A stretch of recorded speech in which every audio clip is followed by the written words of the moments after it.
Good afternoon बच्चों।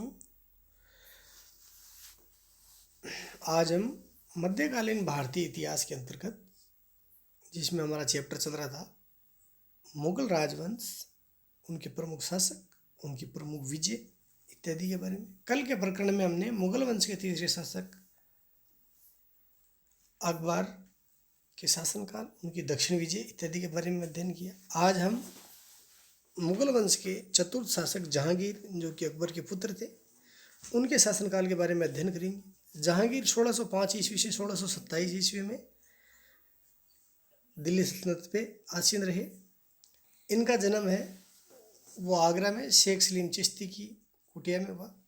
उन्हीं के आशीर्वाद से इनका जन्म हुआ माना जाता है। पिता का नाम अकबर, माता का नाम जोधाबाई, जो आमेर के राजा भारमल की पुत्री थी। बचपन का नाम सलीम, या अकबर इनको शेखू बाबा कहकर पुकारते थे।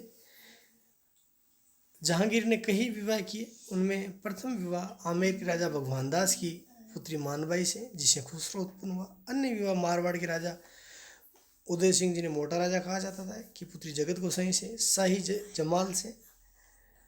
इसके अलावा नूरजहां से भी इनका विवाह हुआ।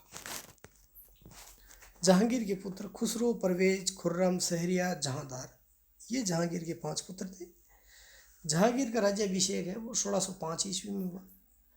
राजगद्दी पे आसीन होने के पश्चात जहांगीर ने न्याय की एक जंजीर लगवाई आगरा में, जिसे कोई भी व्यक्ति किसी भी समय 8 पहर 24 घंटे उसको बजाकर न्याय के लिए,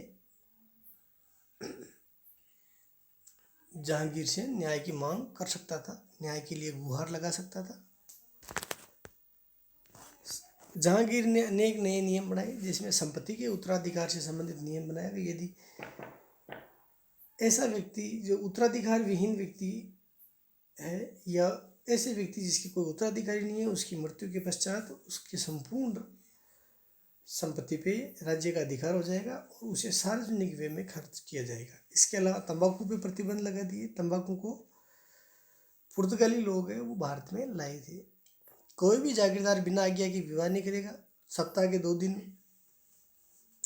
गुरुवार जो राजा जहांगीर का राज्याभिषेक दिवस था, एवं रविवार अकबर का जन्म दिवस था, को पशु हत्या पूर्णतः प्रतिबंधित कर दिया गया। जहांगीर के समय हुए प्रमुख विद्रोह। खुसरो का विद्रोह हम पढ़ चुके हैं कि खुसरो है वो उनकी प्रथम पत्नी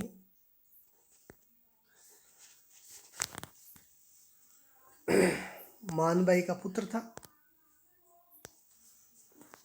एवं आमेर के राजा भगवान दास का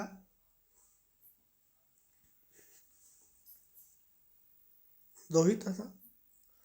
खुसरो जहांगीर का बड़ा पुत्र था। 1606 ईस्वी में खुसरो ने गुरु अर्जुन देव से के समर्थन से या आशीर्वाद से विद्रोह कर दिया। इस आरोप में गुरु अर्जुन देव को फांसी दे दी गई। खुसरो को जालंधर के निकट बेरोवाल नामक स्थान पर पाजित किया गया। खुसरो ने अपने दक्षिण भारतीय अभियान के समय खुर्रम ने अपने दक्षिण भारतीय अभियान के समय खुसरो को अपने साथ ले जाकर हत्या कर दी। बाद में इलाहाबाद में लाकर उनका शव दफना दिया गया। इसके अलावा महावत खां का विद्रोह हुआ 1626 ईस्वी में। महावत खां शाहजादा परवेज को समर्थन देता था। इसने झेलम के तट पर 1626 ईस्वी में जहांगीर और नूरजहां को बंदी बना लिया, परंतु बाद में नूरजहां ने अपनी बुद्धिमत्ता से स्वयं एवं जहांगीर को आज़ाद करवा लिया। इस प्रकार ये 2 विद्रोह, खुसरो का विद्रोह जो शासन काल के दूसरे वर्ष हुआ, और महावत खां का विद्रोह 1626 ईस्वी में हुआ। जहांगीर की प्रमुख विजय, मेवाड़ विजय 1615 ईस्वी में जहांगीर ने मेवाड़ विजय हासिल की। मेवाड़ की गद्दी पे महाराणा प्रताप की मृत्यु के पश्चात अमर सिंह शासक बनते हैं। जहांगीर ने मेवाड़ अमर सिंह के साथ 1615 ईस्वी में एक संधि की। जहांगीर ने वो कार्य किया जो उनके परदादा बाबर, उनके पिता अकबर स्वयं नहीं कर पाए। वो कार्य अर्थात मेवाड़ के साथ संधि स्थापित करने का कार्य जहांगीर के काल में हुआ, लेकिन इसकी कुछ शर्तें थी।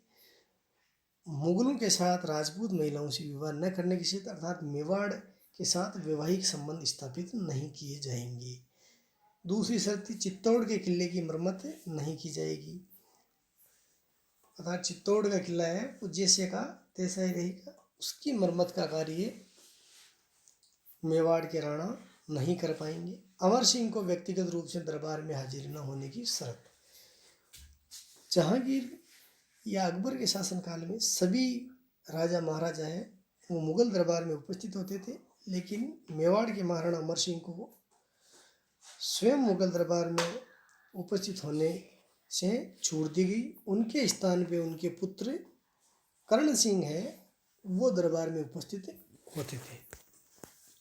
कंधार की विजय 1621-22 में शाह अब्बास के समय में कंधार मुगल क्षेत्र से निकल गया था। शाहजहां ने कंधार जाने से मना कर दिया क्योंकि वह समझता था कि उसके जाने पर नूरजहां का दरबार में आधिपत्य स्थापित हो जाएगा। कंधार है वो अकबर के समय उसके दरबार शासन मुगलों के अधिकार क्षेत्र में आया था, लेकिन जहांगीर के समय 1621-22 में कंधार वापस है वो मुगलों के हाथ से निकल गया। अहमदनगर की विजय। अकबर अहमदनगर की संपूर्ण विजय नहीं कर पाया। इसका एक बड़ा भाग है वो मलिक अंबर के अधीन था। जहांगीर ने 1616 ईस्वी में खुर्रम के अहमदनगर विजय के लिए भेजा। दोनों पक्षों में समझौता हो गया। जहांगीर ने खुर्रम को इस विजय के उपलक्ष्य में शाहजहां की उपाधि प्रदान की। इस प्रकार अहमदनगर विजय का जो अभियान मुगल सम्राट अकबर ने प्रारंभ किया था वो उनके पुत्र जहांगीर ने पूर्ण किया। जहांगीर वास्तुकला। जहांगीर के काल में वास्तुकला का पर्याप्त विकास हुआ। जहांगीर ने नूरजहां के पिता एतमादुद्दौला का मकबरा बनाया जिसमें संगमर के ऊपर पच्चीकारी के कारण ये प्रसिद्ध है और सफ़ेद संगमरमर का बना हुआ है। इसमें अनेक कीमती पत्थर लगे हुए हैं। इस मकबरे का निर्माण जहांगीर के काल में नूरजहां ने करवाया था। ये एक प्रथम इमारत है जो मुगल काल में पूर्णतः बेदाग सफ़ेद संगमरमर से निर्मित है। सर्वप्रथम इस इमारत में पित्रा ड्यूरा नाम का जड़ाऊ कार्य हुआ। पित्रा ड्यूरा इम्पोर्टेंट है, कई बार ये कंपटीशन के कई एग्जामों में निरंतर आता रहता है, कई बार अक्सर पूछा गया है। जड़ावट के इस कार्य का पहले नमूना उदयपुर के गोलमंडल मंदिर में किया पाया जाता है। मकबरे के अंदर निर्मित एतमादुद्दौला है उनकी पत्नी की कब्र पीले रंग की कीमती पत्थर से निर्मित है। सिकंदरा में जहांगीर के काल में अकबर के मकबरे का निर्माण करवाया गया और इसका समापन 1613 ईस्वी में जहांगीर की देखरेख में हुआ। यह मकबरा चार बाग शैली की पद्धति में उद्यान में स्थित है। वर्गाकार योजना का यह मकबरा 5 मंजिल 5 तल ऊंचा है जिसका प्रत्येक तल क्रमशः छोटा होता हुआ पिरामिड नुमा आकार देता है। अकबर की कब्र के चारों कब्र भवन से चारों ओर घिरी हुई है तथा ईंट और चूने के गारे से बनी है। ये मकबरा 119 एकड़ में फैला हुआ है। औरंगजेब के समय जाट शासक राजा राम जो भरतपुर के राजाओं का पूर्वज था ने अकबर की कब्र खोद के उसकी अस्थियों को आग लगा दी थी। यह मकबरे को काफ़ी नुकसान पहुंचाया। जहांगीर के शासनकाल में एक अन्य उल्लेखनीय भवन लाहौर के निकट शाहदरा में स्थित उसका मकबरा है जिसका नक्शा योजना उसने स्वयं तैयार किया था। नूरजहां है मुगल शासनकाल के संपूर्ण मुगल शासनकाल में यदि महिलाओं की स्थिति देखी जाए तो नूरजहां सबसे शक्तिशाली महिला रही, जिसके एक तरफ जहांगीर की फोटो है, सिक्कों पे जहांगीर की तस्वीर है, तो दूसरी तरफ नूरजहां की तस्वीर भी मिलती है। इससे उनकी मुगल दरबार में उनकी वस्तु स्थिति का पता चलता है कि वह उनकी वस्तु स्थिति या उपस्थिति कितनी दमदार थी। वास्तविक नाम इनका मेहरुनिसा था। पिता का नाम मिर्जा गयास बेग जिन्हें एतमादुद्दौला कहा जाता था। माता का नाम असमत बेगम। प्रथम विवाह अली कुली बेग के साथ और जहांगीर के साथ विवाह इनका 1611 ईस्वी में हुआ। जहांगीर ने पहले इसे नूर महल फिर नूरजहां की उपाधि प्रदान की। 1613 ईस्वी में पट महेशी यानी प्रमुख रानी एवं बादशाह बेगम की उपाधि दी। नूरजहां फारस की थी। इसने राज दरबार में अपना एक अलग गुट बना लिया था जिसे नूरजहां गुट या नूरजहां जुंटा कहा जाता है। इस गुट में शामिल थे नूरजहां, इनका भाई आसफ खां, इनकी माता आसमा बेग, इनके पिता मिर्ज़ा गयास बेग और खुर्रम या शाहजहां। इस गुट में शहरयार शामिल नहीं थे। नूरजहां ने अपनी पुत्री लाडली बेगम का विवाह जहांगीर के पुत्र शहरयार से कर दिया। इससे गुट में मतभेद उत्पन्न हो गए और खुर्रम या शाहजहां इस गुट से अलग हो गया। जहांगीर के काल में भारत में गुलाब से इत्र निकालने का आविष्कार किया गया। ये कार्य नूरजहां की माता असमत बेग ने किया और फिर नूरजहां ने भी ये कार्य सीख लिया और निरंतर इस कार्य को आगे जारी रखा।